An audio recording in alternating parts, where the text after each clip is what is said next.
Era arrivata con i barconi del mare per riabbracciare i fratelli che si trovavano in Veneto da tempo, ma ha trovato un uomo senza scrupoli che l'ha sequestrata e ha chiesto un riscatto di 500 euro alla famiglia della ragazza.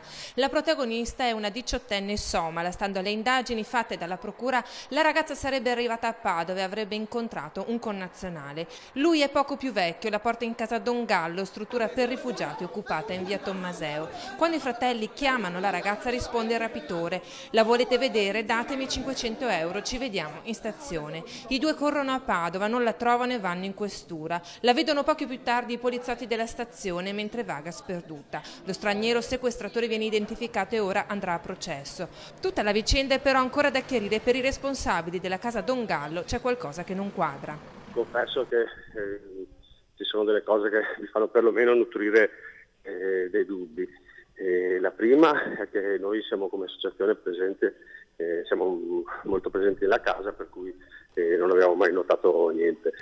La seconda cosa che mi sembra strana è che nei giorni successivi fino ad oggi non c'è mai stata nessuna visita della polizia, per cui mi sembra strano che di fronte a un sequestro la polizia non interviene e perlomeno viene nella casa. Intanto gli attivisti di Razzismo Stop si dicono pronti a liberare la casa occupata di via Tommaseo quando verranno trovate strutture alternative per i rifugiati ospiti. Ora non resta che prendere contatti con il comune e trovare un accordo, e forse questo è il passo più difficile.